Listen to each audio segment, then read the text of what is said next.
Bismillahirrahmanirrahim. Assalamualaikum warahmatullahi taala wabarakatuh. Salam bahagia, salam pencerahan, salam malam minggu untuk teman-teman semua yang sempat bersama-sama dengan saya. Apa khabar saudara Fat SE Gan? Apa khabar saudara? Saya sentiasa mendoakan agar anda sentiasa bahagia. Saudara Mizi Aziz, apa khabar Aziz? Didoakan supaya keluarga bahagia, anak-anak apa khabar, jaga keluarga elok-elok. Saudara Mustafa Ilyas, saudara Empat Tulang Kering, kukuhkan semangat tu. Saudara Harimau Berantai, berikan semangat yang kukuh saudara ya. Saudara Ibrahim Cik Muda, saudara Cik Manja, saudara Syukur Jamil, apa khabar saudara? Saudara Mat Amirul Faisal Arifin, saudara Abdullah Harun, saudara Muhammad Rashidi Abdul Aziz. Alhamdulillah, apa khabar Ni orang Johor ni tak, saudara Mat Sidi ni.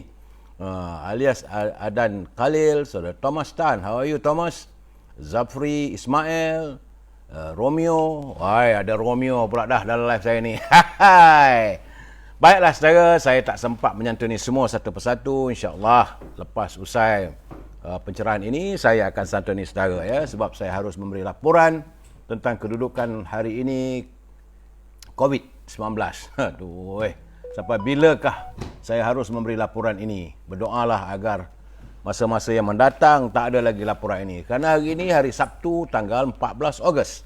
Saudara, ya, jumlah mereka yang dijangkiti oleh virus corona mesti pun ada penurunan. Sebab semalam 21,468.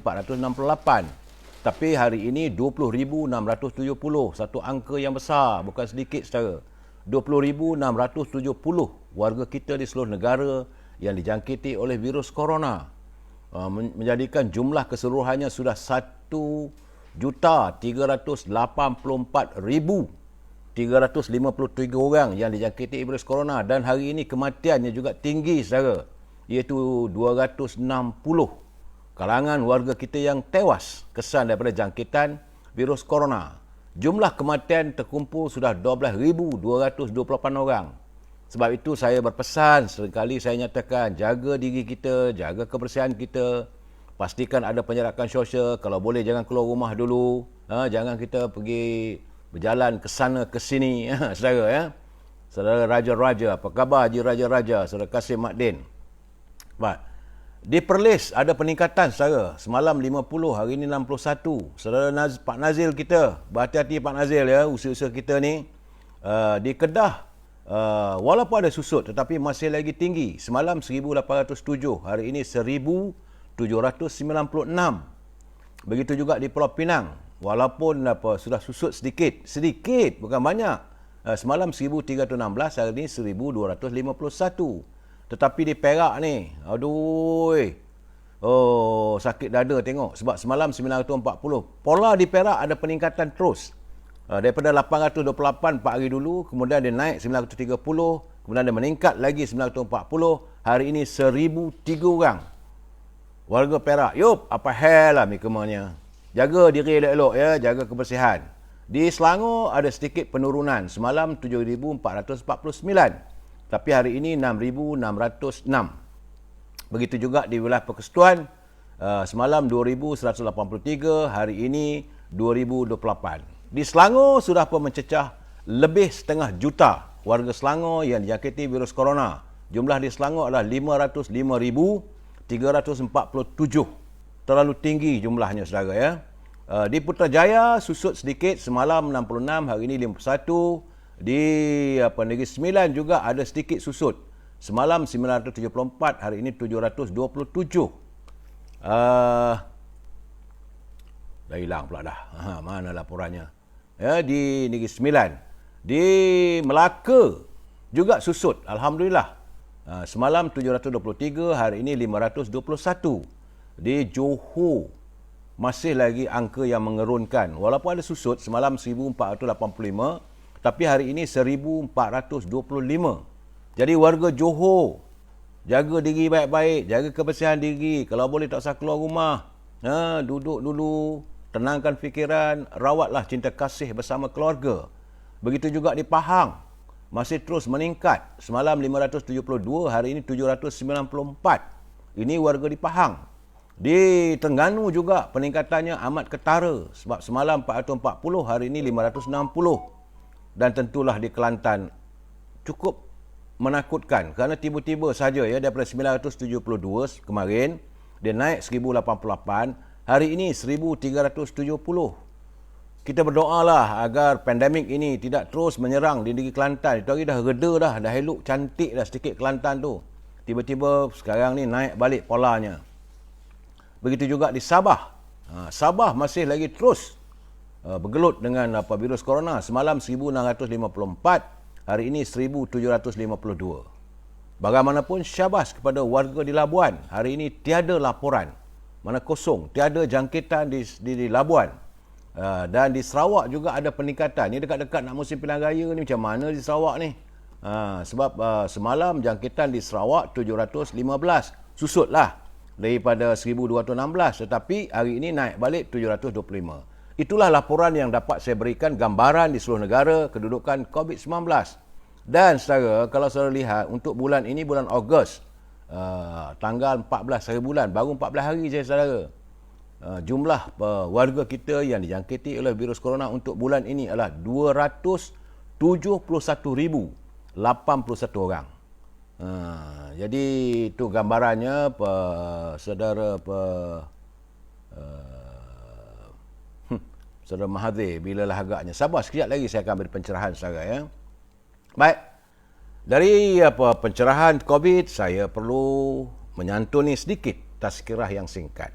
Saudara, Rasulullah SAW bersabda, mafhumnya sesungguhnya Allah telah memilih untuk kamu dari perkataan sebanyak 4. Iaitu dan sekaliannya dari Quran, iaitu subhanallah, alhamdulillah, la ilaha illallah dan Allahu akbar. Jadi untuk itu amalkanlah untuk diri kita. Kalimah-kalimah di atas adalah untuk kebaikan kita. Dan ini merupakan sedekah untuk diri kita. Kalau kita memberi makanan, memberi pemberian, sama ada barangan, wang ringgit atau makanan, itu kita beri pada orang. Tapi untuk diri kita, apa yang kita sedekahkan? Sedekahkanlah untuk diri kita sendiri, iaitu 4 perkara, iaitu sebutan ataupun zikir subhanallah. Kemudian jangan lupa alhamdulillah dan la ilaha illallah. Kita memperakui keesaan Allah SWT serta Allahu akbar. Allah yang maha besar. Kalimah-kalimah ini adalah kalimah yang afdal, yang utama sesudah Al-Quran. Jadi barang siapa berkata 4 kalimah yang afdal tadi, dituliskan kepadanya bagi tiap-tiap huruf itu sebanyak 10 kebaikan. Amalkanlah saudara. Ini tazkirah pendek saya hari ini. Jangan lupa saudara, 4 kalimah itu. Sebelum nak tidur pun kita baca, bangun tidur pun kita bacakan. Dan dalam perjalanan, kalau kita memandu kereta, kalau kita berjalan, kalau kita duduk di rumah, jadikanlah itu sebagai zikir untuk diri kita. Ya. Inilah sedekah yang paling baik untuk diri kita sendiri, saudara. Baik. Terima kasih kepada saudara Hibil Hasan kerana masih terus menghantar kepada saya kiriman mutiara kata-kata. Indah. Kata saudara Hibil yang sempat saya culipan daripada kirimannya hari ini. Saudara Hibil ini adalah cikgu ya. Beliau mantan guru. Cikgu-cikgu ni pandai, bijak berbahasa saudara. Apa kata saudara Hibil kepada saya? Dia kata, jika Allah naikkan tahap keuangan kamu, janganlah naikkan gaya hidupmu, tapi naikkanlah sifat memberimu. Ya saudara, seandainya kita mendapat rezeki yang banyak dan sebagainya, itu merupakan rezeki daripada Allah SWT yang menaikkan tahap keuangan kita. Tapi janganlah kita naikkan gaya hidup kita, kita bongkak, kita sombong, kita bergaya tanpa melupakan bahawa ini semua adalah amanah daripada Allah. Jadi kata saudara Ibn, naikkanlah sifat memberimu. Lagi banyak kita bersedekah, lagi banyaklah ini ini rezeki yang datang pada kita. Itulah tadi tazkirah pendek memutiara kata daripada saudara Hibil Hasan, teman saya, teman sedarjah, bukan sekuliah. Beliau memilih untuk menjadi seorang pendidik. Kita doakan agar segalanya sihat, saudara ya. Baik. Salam impian moratorium dan kumpulan wang simpanan pekerja RM10,000. Hari ini hari Sabtu. Jadi tiadalah perkabarannya. Tapi bagi mereka hari Isnin nanti segeralah Kalau masih belum dapat lagi wang itu, pergilah ke pejabat kumpulan wang simpanan pekerja. Tuntutlah hak anda. Saudara, terima kasih seakilah. Baju lama tak pakai, sesekali nak pakai juga. Saudara Syed Faizal, Syed Husin, apa khabar dek? Semoga sihat dek. Dan kalau negara berbelanja tanpa had, maka dikhuatiri negara akan bankrupt ataupun muflis. Tentang isu moratorium ni masih lagi tidak ada sesuatu yang tuntas yang saya dapat. Jadi saya tidak boleh memberi pencerahan. Terima kasih Saudara Bandi, Saudara Razali Win-Win. Dan saya sekali lagi mengingatkan, kalau ada sebarang nama-nama ataupun orang mengirimkan kepada saudara melalui telefon, minta sama ada nak berkenalan ke, atau minta untuk berhubung dengan saudara menggunakan nama saya ataupun menggunakan gambar saya, anggaplah ini sebagai scammer. Berhati-hati saudara, dalam keadaan sekarang ni banyak scammer. Tajuk perbincangan kita malam ini adalah layar bahtera mula dilabuhkan. Perjalanan bangsa kita, perjalanan negara kita ibaratkan sebuah bahtera di lautan yang bergelora, dan nampak gayanya layar bahtera itu sudah mula dilabuhkan. Sebelum saya memberi pencerahan, terima kasih Saudara Mak Syah daripada Terengganu. Kita santuni dulu apa kata pantun Pak Nazil. Pak Nazil di Perlis tu, Seriau, saya tengok peningkatan yang begitu ketara. Kata Pak Nazil, Encik Malik berkereta merah, kereta terpakai, beli di Jempol. Alangkah molek duduk bermusyawarah untuk merungkai masalah tersimpul. Begitulah sepatutnya kita mencari penyelesaian, menyelesaikan segala masalah itu dengan bermusyawarah, bukan dengan melontarkan kata-kata, saudara. Kemudian kata Pak Nazir lagi, menenang hati duduk bermadah, berasa panas bangun berjalan. Pembohong seperti penagih dadah. Berbohong seperti penagih dadah. Sanggup mengganas, terputus bekalan. Jadi orang berbohong ni, dia suka bohong ni, dia tak akan berhenti. Macam penagih dadah. Jadi kalau terhenti bekalannya, terputus bekalan, dia pun mulalah mengganas. Itu keadaan saudara. Terima kasih Pak Nazil atas kiriman bahasa yang indah, peribahasa ataupun peringatan-peringatan untuk kita semua.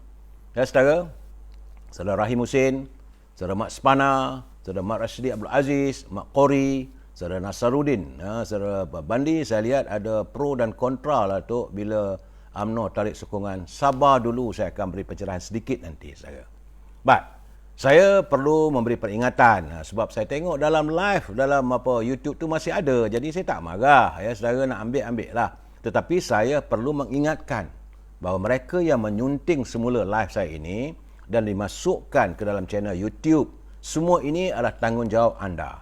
Saya tidak bertanggungjawab sama sekali atas setiap suntingan yang anda lakukan. Pihak saya tidak akan bertanggungjawab langsung. Jadi sila pastikan anda berfikir panjang sebelum melakukan tindakan tersebut. Sebab saya tengok masih banyak lagi, ada 3-4 culipan-culipan saya. Nak pakailah semua. Dan saya ingin menjelaskan, ini adalah pencerahan politik. Dan pencerahan ini saya lakukan berdasarkan kepada pengetahuan yang saya dapat daripada alam maya, media cyber, media sosial, akhbar dan juga berita-berita di RTM, TV3, Astro dan juga berita-berita luar negara. Saudara, setelah saya dapat semua tu, saya cuba kumpul, saya tengok isu apa yang baik, saya lontarkan, saya berikan pencerahan atas pengetahuan saya. Bukan ada niat-niat untuk melaga-laga orang, tidak sama sekali. Supaya kita faham keadaannya. Saudara, saya tidak mahu warga saya ini kadang-kadang diperlakukan secara sembrono oleh mereka dengan menabur fitnah, jadi orang pun dah pening kepala. Jadi prinsipnya adalah kita mesti bersetuju untuk tidak bersetuju. We must agree to disagree, saudara. Jadi permulaannya saya ingin menghebahkan sedikit kepada sesiapa yang mahu mengambil anak angkat. Dalam keadaan sekarang ni kesan daripada ekonomi yang teruk, berlaku banyak kematian, tentulah ramai anak-anak yatim lagi, begitu ramai, 12,000 dah meninggal dunia ni, tentulah ada keluarga. Ya, jadi kepada mereka yang mahukan anak angkat, sebuah rumah anak yatim, kesan daripada ini, rumah anak yatim ini terpaksa ditutup. Sebuah rumah anak yatim akan ditutup kerana dia ada mempunyai 15 orang bayi dan kanak-kanak yang memerlukan penjagaan. Jadi kepada sesiapa yang berminat untuk mengambil, mereka perlulah membuat proses pengangkatan. Jadi bolehlah berhubungi segera dengan Bonda Zaitun di telefon 010 2299 768. 010 2299 768 dari Rumah Anak Yatim di Kuala Selangor. Iaitu anak yatim yang berusia 5 bulan ada 2 orang. Yang berusia 7 bulan ada 2 orang. Yang berusia 3 tahun ada 3 orang. Dan 5 tahun ada 5 orang. Sementara yang sekolah rendah ada 3 orang. Jadi kalau saudara rasa berkemampuan dan mahu mengambil anak angkat, silalah. Sebab ini adalah amal ibadah kita, ya saudara.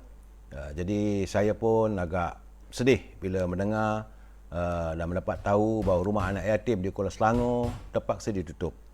Kesan daripada ekonomi yang teruk, saudara. Dan saya juga ingin mengutarakan bahawa keadaan di PPB Johor. Jadi ini untuk mereka-mereka yang terlibat dalam melaksanakan program vaksinasi rakyat di Johor khususnya. Sebab dapatan saya ada rakyat yang terpaksa beratur di PP Johor selama 4 jam, beratur berdiri di tengah panas. Mereka dipaksa beratur di bawah terik matahari tanpa perlindungan, sama ada kalau hujan ke, kalau panas ke. Mereka juga berbaris sejauh lebih 1 kilometer. Dan ada yang menunggu sehingga 4 jam untuk memperolehi suntikan vaksin. Jadi Kementerian Sains dan Teknologi, Kementerian Kesihatan, sila pantau keadaan begini. Ya begitulah keadaannya, saudara, kelam kabut dan tidak teraturnya. Katanya dilaporkan di Pusat Pemberian Vaksin di Pusat Konvensyen Antarabangsa Persada Johor. Sebab itu saya bercakap berkali-kali, tak perlu pun letakkanlah ubat tu dekat hospital ataupun klinik-klinik swasta. Jadi mereka boleh pergi kat situ lah. Jadi dapat data-datanya. Kerana katanya ada temu janji jam 2.30 petang. Mereka sampai jam 1.45 tengah hari. Tapi sampai pukul 3 petang. Dan malahan akhirnya sampai 6.22 minit. 6.26 setengah petang baru selesai. Jadi ini mengambil masa warga dalam keadaan yang tak begitu menentu. Jadi kita pun berasa simpati lah pada orang tua yang datang untuk mendapatkan suntikan. Dan mereka mengatakan bahawa mereka kelihatan tidak selesa, bersesak dan beratur panjang. Benar. Banyak tempat-tempat untuk rakyat mengambil vaksin ini tidak teratur. Saya harapkanlah agar Kementerian Sains dan Teknologi, Kementerian Kesihatan memerhatikan permasalahan ini, saudara, ya. Dan saya juga ini menyuarakan kebimbangan Yang Berhormat Datuk Menteri Besar Perlis, kerana dia kata dah 20 kes sehari. Jadi Datuk Seri Azlan Man dia bimbang kerana terdapat peningkatan ketara di negeri Perlis sejak 5 hari katanya. Jadi untuk itu beliau mengharapkan agar apabila kebebasan bergerak dan pembukaan sektor ekonomi menerusi peralihan ke fasa 3 Pelan Pemulihan Negara PPN boleh mengakibatkan peningkatan yang ketara nanti. Jadi sebab itu beliau mengharapkan agar warga Perlis, Pak Nazil, supaya anda semua berhati-hati.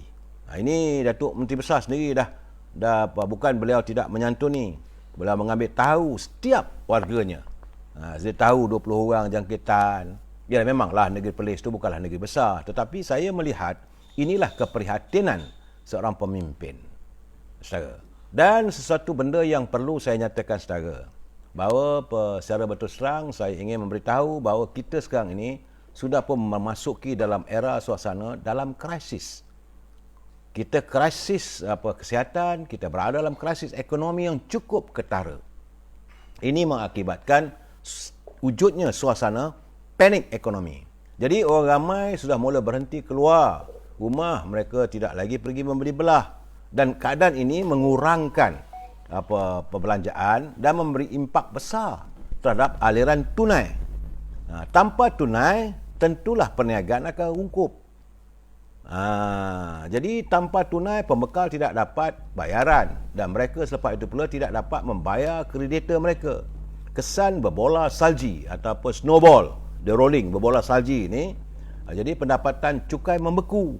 Selain itu, perniagaan tanpa tunai tidak mampu membayar wang pampasan untuk pekerja yang diberhentikan kerja. Dan ini memburukkan keadaan dan boleh mengakibatkan kejatuhan ekonomi lebih teruk lagi. Jadi kata saya tengok daripada war daripada Dr. Jomo, pakar ekonomi, dia kata sementara aliran tunai tidak bergerak, mereka yang punya wang tunai akan menyorokkan wangnya. Penyorokan ini ialah reaksi semula jadi terhadap panik. Kerana menyaksikan apa yang sedang berlaku di pasar raya sekarang. Kalau saudara pergi ke pasar raya, barangan sudah mula berkurangan. Sebab itu saya berbulan-bulan dulu saya dah katakan, pimpinan, terlebih-lebih lagi Menteri Perdagangan Dalam Negeri dan Haiwan Pengguna, pastikan kita mempunyai stok makanan yang cukup. Negara mesti mempunyai food bank ataupun bank simpanan makanan. Kekhawatiran saya kalau bila saya lihat ada supermarket dah mula kosong kaunter-kaunternya. Jadi kerana supermarket begitu pun dia tidak mampu menjalankan perniagaan apabila tidak ada aliran tunai. Jadi saksikanlah apa yang sedang berlaku di pasar raya sekarang. Perkara yang sama juga berlaku dengan cash flow ataupun tunai, sementara lebih banyak dan banyak wang tunai hilang daripada simpanan kira. Lebih banyak dan banyak wang akan disorokkan. Itu keadaan saudara. Jadi kalau saudara yang punya wang, berhati-hati dalam berbelanja. Pastikan di rumah kita ada makanan. Sebab kita akan melalui fasa-fasa pemulihan. Kalau dah sakit ni, bila nak pulih bukan senang saudara. Sebab itu saya melihat tulisan daripada Dr. Fuad Zakasi. Dia kata bulan Ogos ini bulan kemerdekaan, tapi malangnya ia tidak lagi merupakan bulan kemerdekaan. Ia tenggelam menjadi bulan defisit keyakinan. Rakyat hilang keyakinan pada pimpinan, pimpinan hilang keyakinan untuk meneruskan perjalanan politiknya, dan ekonomi berada dalam keadaan tersasar. Jadi tentulah keadaan ini ramai yang kecewa. Lambat sangat sekarang ni Segera kita menanti saudara. Dan saya ingin memberitahu bahawa hari ini di seluruh negara ramailah orang buat laporan polis berhubung dengan kenyataan yang memuat Perdana Menteri semalam. Laporan polis kerana mengatakan bahawa adanya sogokan.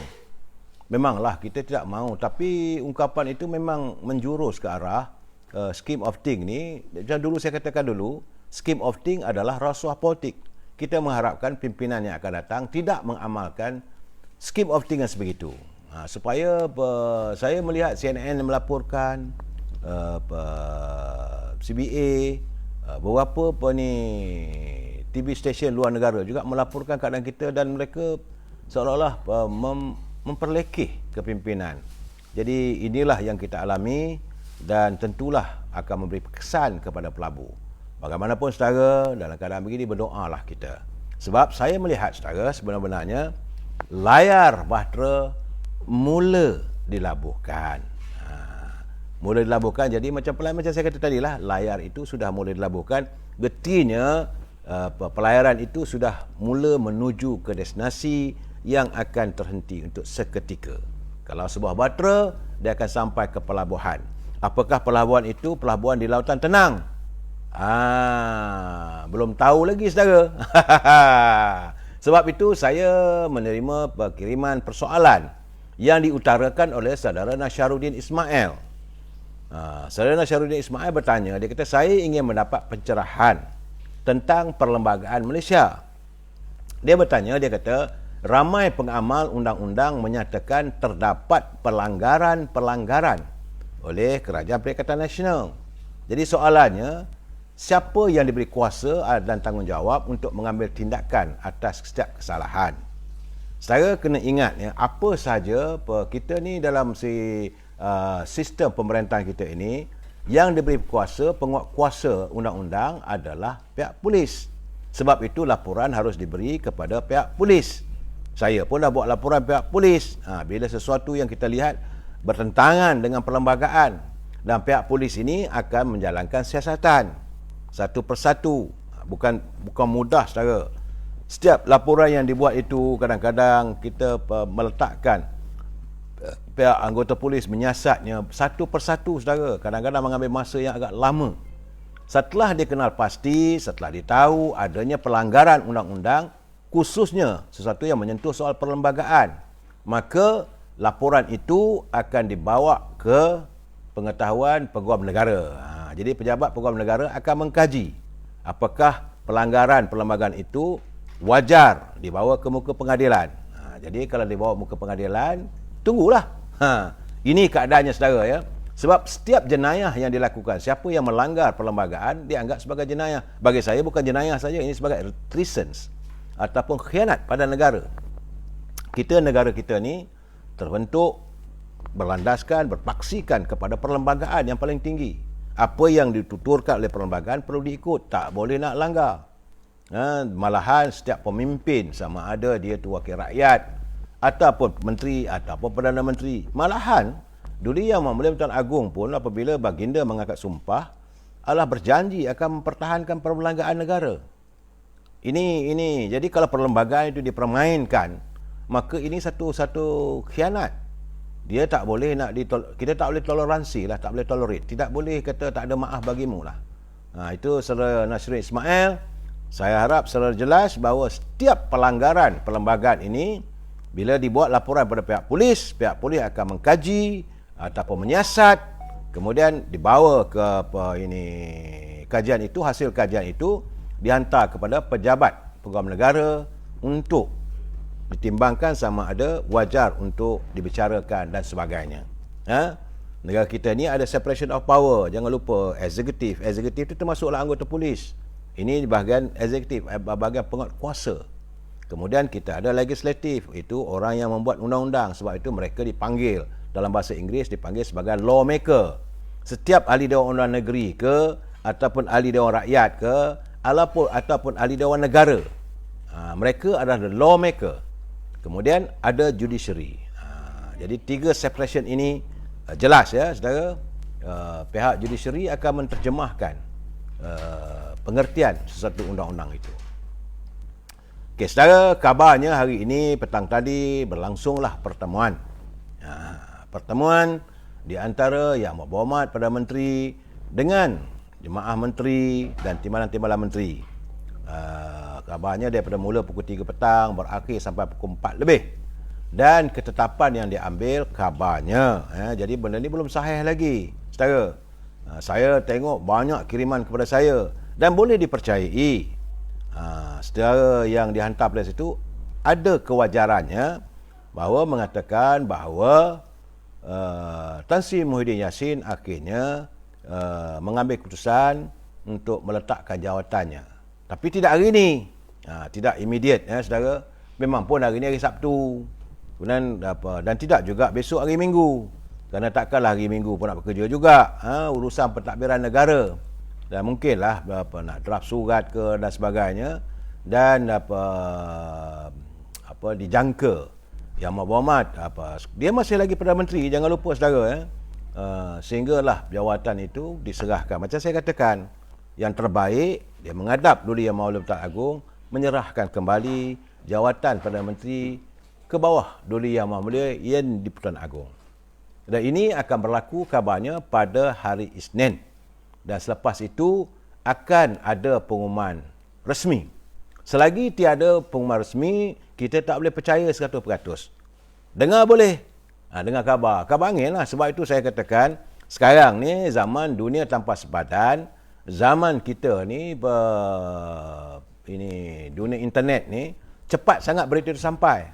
Dan semua orang pula tu nak jadi wartawan. Dan mereka berlumba-lumba untuk memberi ini pemberitaan. Kalau zaman saya jadi wartawan dulu, ini dipanggil scoop. Semua nak jadi nak ada scoop story. Jadi saya tak tahu untuk tujuan apa. Zaman waktu kita bekerja dulu, kita berlumba-lumba untuk menjadi mendapat bahan berita yang terawal, sebab untuk melariskan jualan akhbar kita sebagai akhbar yang terkemuka. Dan kadang-kadang itu dapat pula ini imbuhan daripada ketua pengarang atau bos-bos yang di atas berita-berita yang kita laporkan, scoop. Dan rupanya sekarang ni budaya itu melebar pada semua pemain-pemain media dan semua nak jadi pemberita awal. Akhirnya jadilah suasana media sosial kita ni, berita tidak rasmi, malahan perkara-perkara yang samar, yang tidak sahih juga dikatakan sebagai berita, dan ini boleh menimbulkan kegusaran masyarakat. Jadi sebab itu sekarang ni saudara berhati-hati. Tak semestinya berita yang kita sampaikan itu orang nak pandang sepi. Malahan kita boleh terjebak dengan tindakan saman, tindakan undang-undang. Jadi kalau saudara, kalau boleh, dalam kita ada di bawah undang-undang komunikasi, kalau anda melaporkan perkara yang tak betul, boleh diambil tindakan. Jadi berhati-hati saudara. Yang dapatan saya, sebab itu saya kata dapatan saya, kabarnya bahawa Yang Berhormat Tan Sri Muhyiddin telah pun mengambil keputusan, dah berjumpa dengan menteri, beliau jumpa dengan ahli partinya, maka beliau mengambil keputusan untuk mengundurkan diri dari jawatan sebagai Perdana Menteri. Ini belum sahih lagi, sehinggalah rasminya pada hari Isnin. Jadi bersabar saudara. Macam-macam boleh jadi dalam tempoh 48 jam ni. Bukan 24 jam. Datuk Seri Najib dah mengatakan ada sesuatu yang besar akan berlaku dalam tempoh 48 jam. Ini kita pun tengok jugalah dalam tempoh 48 jam ni apa akan berlaku, sebab besok hari Minggu. Mungkin juga Tan Sri Muhyiddin dia tukar fikiran, dia nak kekal lagi. Mungkin ada lagi perundingan-perundingan, kita tak tahu. Kalau mengikut apa yang dihantar, berita-berita dihantar pada saya tadi itu, memanglah sudah pun seolah muktamad, tapi bukan muktamad sesoheh-sohehnya. Hanya sekadar perkabaran Yang Amat Berhormat Tan Sri Muhyiddin telah pun mengambil keputusan untuk mengundurkan diri kerana beliau tidak lagi mendapat keyakinan daripada parti-parti politik dan pimpinan-pimpinan serta ahli di kalangan ahli parlimen, saudara. Sebab itulah saya melihat Datuk Seri Presiden UMNO, Datuk Seri Zahid Hamidi, beliau semalam menghantar kenyataan media, dia memberi ucapan penghargaan kepada Yang Amat Berhormat ahli Parlimen Pagoh, itu Tan Sri Muhyiddin, kerana secara terbuka bahawa beliau mengakui bahawa beliau tidak mempunyai sokongan, katanya. Jadi dengan pengakuan itu, maka tiadalah lagi keabsahannya untuk menjalankan tugas-tugas selaku Perdana Menteri. Ini sebagaimana perkara 43(4) dalam perlembagaan. Jadi sebagai ahli parlimen yang berpegang kepada sumpah jawatan, sebab saya katakan tadi, mereka harus memelihara, melindungi dan mempertahankan perlembagaan. Jadi Yang Berhormat Pagoh tidaklah wajar untuk katanya membelakangkan istana. UMNO tidak boleh mempertimbangkan segala tawaran. Sebab itu Datuk Seri Zahid Hamidi mengatakan beliau tidak akan menerima sebarang tawaran ataupun sebarang sogokan dalam scheme of thing. Jadi kerana itu, sebagai Presiden UMNO, Datuk Seri Zahid menasihatkan agar rakyat dan ahli bertenang sehingga ke bawah duli Yang Maha Mulia Yang Tuan Agong melaksanakan tugas dan tanggungjawab perlembagaan baginda di bawah perkara 40 dalam kurungan 2 untuk melantik seorang Perdana Menteri yang baru dari kalangan ahli Dewan Rakyat. Begitulah sopannya kita menyantuni, bukan boleh tergejah-tergejah begitu saja. Jadi bagaimanapun UMNO harus merakamkan penghargaan yang tinggi kepada 15 ahli Parlimen UMNO yang setia dan istiqamah mempertahankan pendirian parti untuk terus membela institusi raja dan perlembagaan negara. Jadi jangan anggap mereka ni pengkhianat, saudara. Memang saya nampak dalam media sosial mengatakan kerana 15 orang inilah maka runtuhnya kerajaan Tan Sri Muhyiddin dan sebagainya. Itu mereka bukan pengkhianat, mereka mempertahankan perlembagaan, mereka mempertahankan institusi raja, saudara. Itu kenyataan daripada Presiden UMNO. Kemudian menyusul selepas itu tentulah Timbalan Presiden pun turut menyatakan perkara yang sama, kerana kata Tok Mat, rakyat Malaysia telah pun menyaksikan bahawa pelbagai parti politik dan ahli parlimen telah pun menolak kepimpinan Yang Amat Berhormat Tan Sri Perdana Menteri. Jadi kabarnya bahawa istana telah pun meminta pengesahan daripada speaker. Itu pun telah pun terlaksana. Begitulah Duli Yang Maha Tuan Agong menyantuni masalah negara kita ni. Dia pun tidak membuat tindakan yang sebegitu sembrono. Dia menyantuni satu persatu. Jadi bila dapat tahu dengan pengumuman, penarikan sokongan dan sebagainya, maka dia pun hantar minta penjelasan daripada speaker. Tempat yang paling jelas adalah speaker. Sejauh mana benar tak benar kenyataan ini. Maka speaker pun akan menghantar balasannya. Apa yang ditulis dalam itu kita tak berhak untuk tahu. Itu adalah rahsia kerajaan. Rahsia antara speaker dengan Duli Yang Maha Tuan Agong. Saya tak bersetuju kalau orang menyiarkan surat yang dihantar oleh speaker pada Agong. Takkanlah rahsia istana pun semua orang nak tahu. Biarlah antara speaker dengan Agong. Jadi Duli Yang Maha Tuan Agong tentulah menatap penjelasan daripada speaker dan baginda akan mengambil tindakan yang sewajarnya. Jadi sebab dah jelas. Sudah jelas bagaimana kenyataan daripada naib Presiden UMNO Datuk Seri Muhammad Khalid Nordin. Kita naib Presiden kita seorang aja lagi yang masih lagi mempertahankan UMNO. Yang dua lagi tu dah ada belah sana. Nak mempertahankan Kerajaan Perikatan Nasional. Satu Mahathir Khalid, satu Datuk Ismail Sabri, Yang Amat Berhormat Timbalan Perdana Menteri. Mereka akan mempertahankanlah.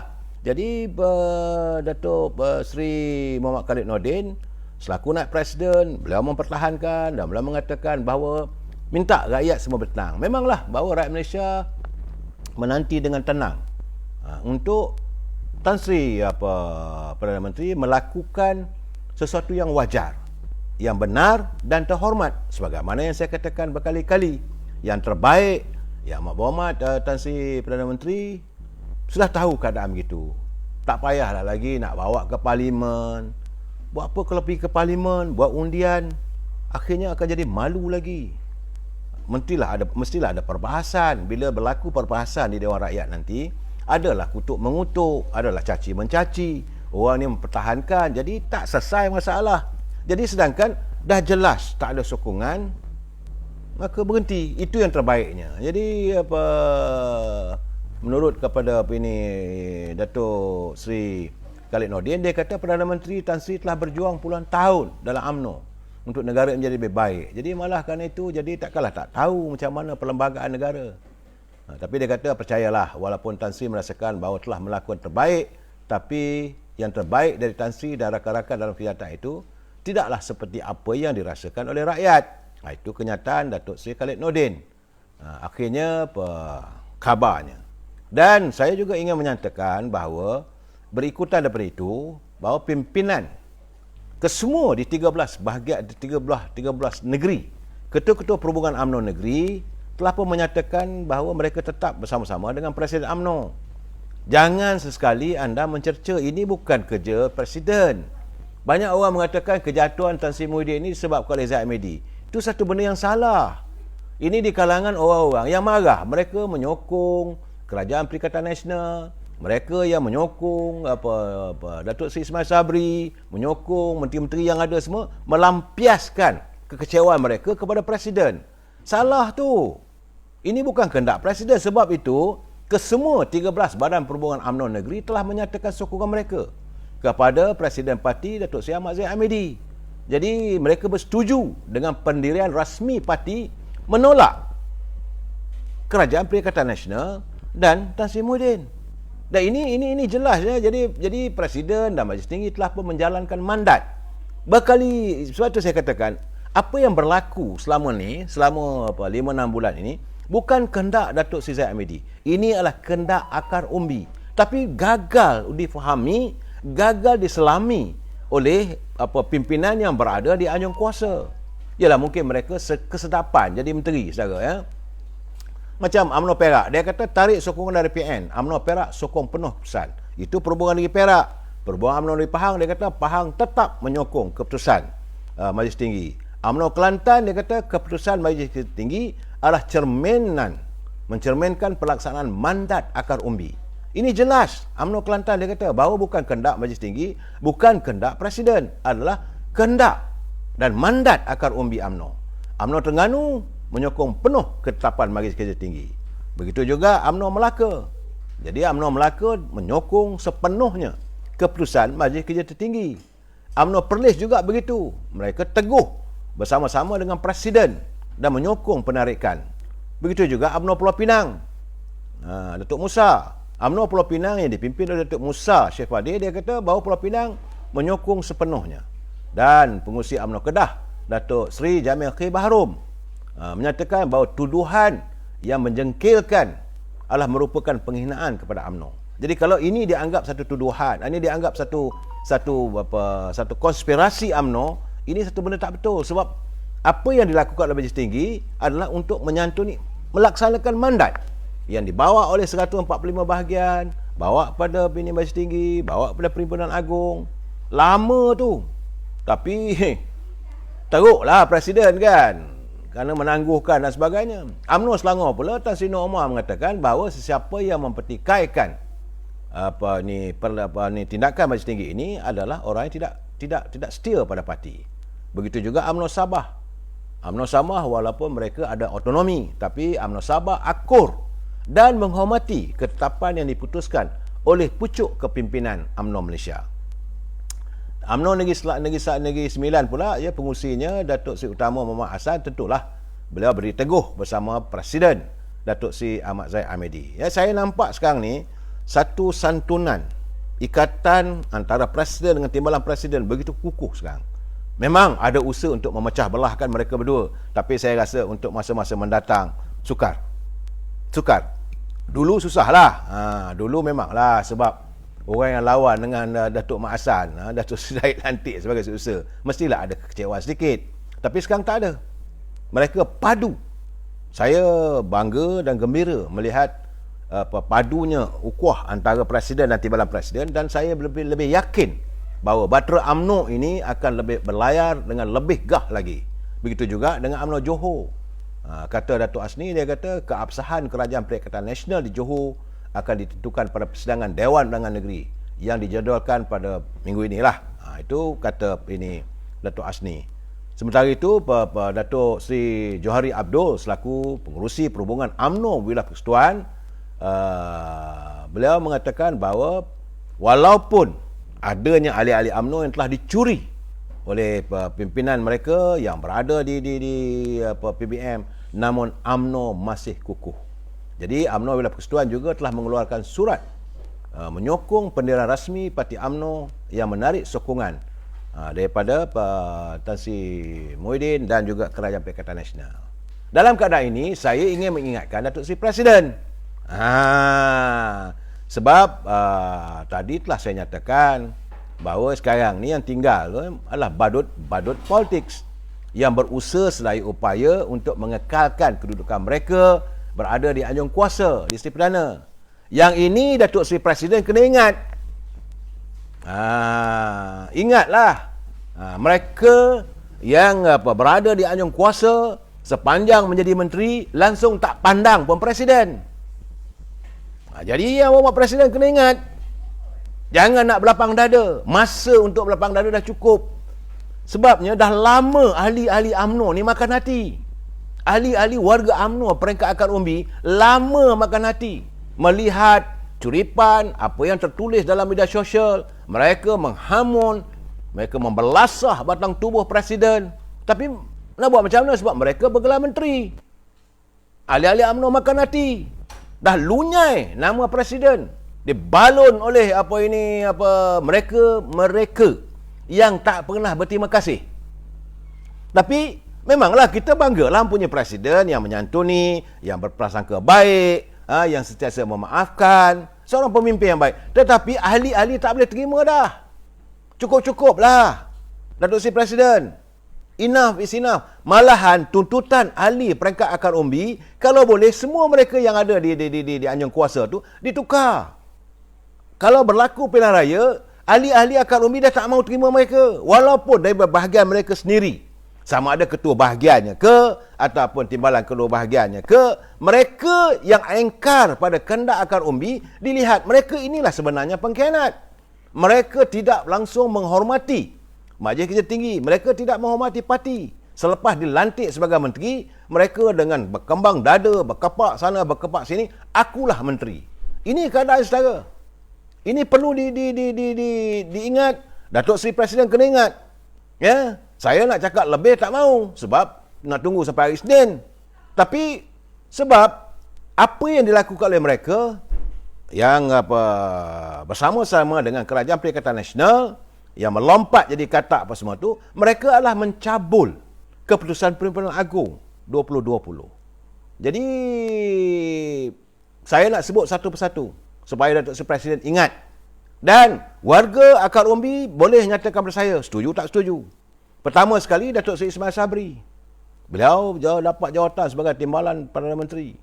Dan dalam keadaan begitu, tidak langsung mengindahkan suara akar umbi. Berusaha supaya suara akar umbi ini dipadamkan dan meneruskan sokongan. Kemudian, Tan Sri Anwar Musa. Semua orang dah tahu. Saya terpaksa sebutkan satu persatu supaya ahli akar umbi tahu mereka ini. Kita akan menghadapi musim pemilihan parti.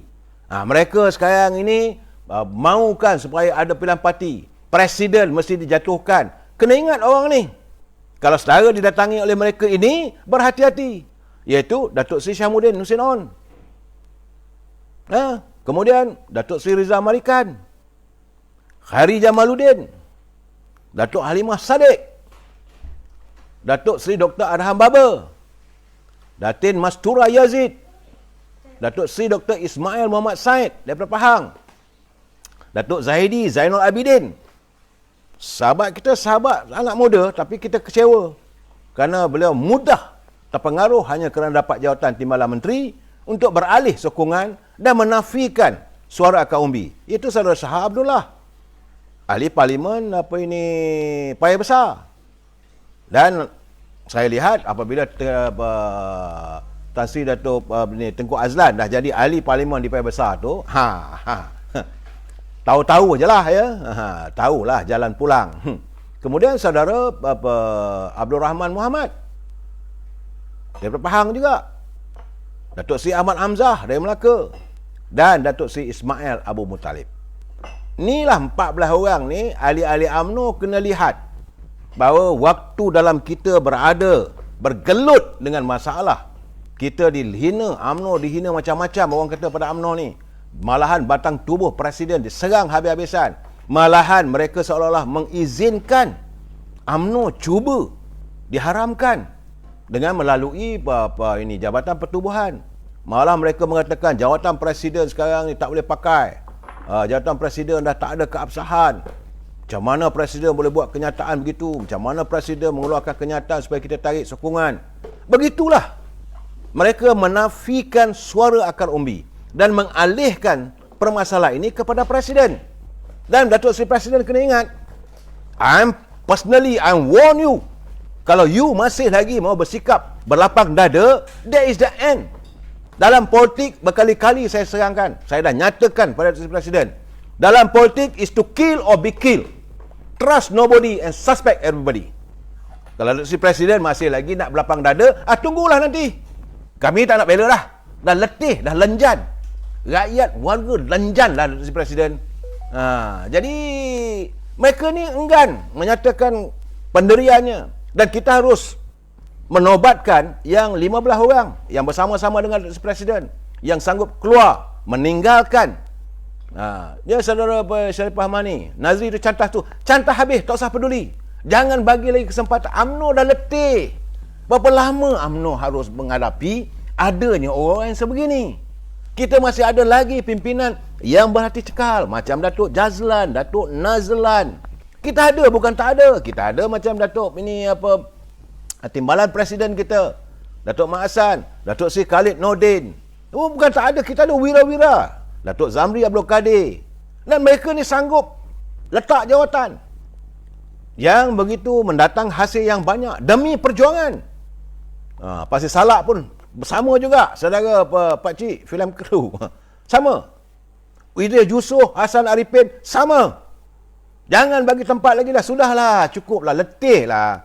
Warga Akar Umbi sebenarnya letih. Dan saya nak bagi tahu pada Datuk Seri Presiden, tindakan Datuk Seri Presiden menukar kepada muka-muka baru ini adalah pembugaran dalam UMNO. UMNO perlu mengalami, insya-Allah dalam pilihan raya akan datang, kalau Datuk Seri Presiden menukar mereka, adalah harapan untuk UMNO kembali dominan dalam persada politik tanah air. Tapi kalau Datuk Seri masih lagi berlapang dada, kita maafkanlah begitu, akhirnya ahli-ahli akan kecewa. Kekecewaan ahli, jangan sekali-kali Datuk Seri bermain dengan perasaan mereka. Ahli, Datuk Seri sebagai Presiden, kena ingat, tanpa ahli, Datuk Seri tidak akan jadi Presiden. Hadirnya mereka, maka hadirlah Datuk Seri sebagai Presiden. Jangan lagi, saya dah puas dan letih duk cakap benda begini. Tapi malam ini, mungkin malam esok ramaknya, masih lagi saya akan meneruskan kekecewaan yang saya alami selama ini. Letih Datuk Seri. Orang mengata macam-macam. Sedangkan apa yang dilakukan oleh Majlis Tinggi, pimpinan Datuk Seri, adalah menyantuni kehendak Akar Umbi. Ini bukan kehendak saya, bukan kehendak Datuk Seri, bukan kehendak ahli Majlis Tinggi, ini kehendak Akar Umbi. Dah tak boleh tahan dah. Tapi mereka berbolok-bolok, gitu, begini dan sebagainya. Sebab itu saya kata segala-galanya biar jelas. Hari ini, sekarang ni kena jelas, saudara. Perkara 43 dalam kurungan 3 perlembagaan mengatakan jemaah menteri bertanggungjawab secara bersama kepada Parlimen. Mereka bertanggungjawab bila Perdana Menteri tak ada, dia kena tak jawatan, saudara. Hari ini timbul pula persoalan, siapa yang nak ganti? Siapakah bakal pengganti Perdana Menteri? Kalau benar Tan Sri Muhyiddin meletak jawatan. Jadi dalam keadaan begini, saya nak berpesan pada ahli warga UMNO khususnya, ya, dan pada teman-teman daripada semua parti-parti yang lain, warga kita pertama-tama sekali, jangan kita meletakkan sesuatu untuk kepentingan diri kita. We are not important. Kena ingat, kena ikut. Terpulanglah pada budi bicara Duli Yang Mahmula yang di Pertuan Agong.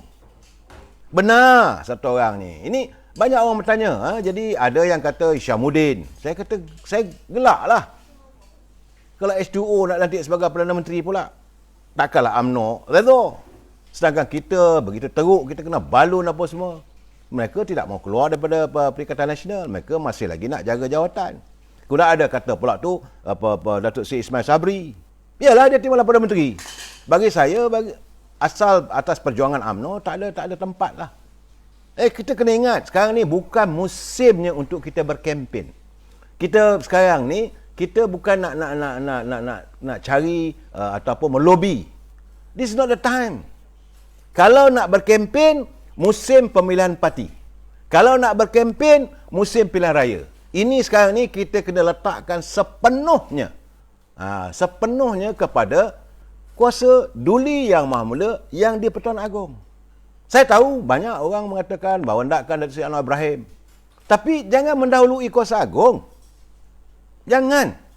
Dan begitu juga ada orang mengatakan nakkan Maisub Mari, nakkan Husni Syam, nakkan ada setengah tu nakkan Tengku Razak. Terpulang. Tetapi bagi saya, kerana sekarang ni bagi pandangan saya secara peribadi, sekadar pencerahan, rakyat mahukan adanya pimpinan. Ini kehendak rakyat sebenarnya. Seolah-olah hendakkan yang ada lampu Aladin, yang ada tongkat sakti.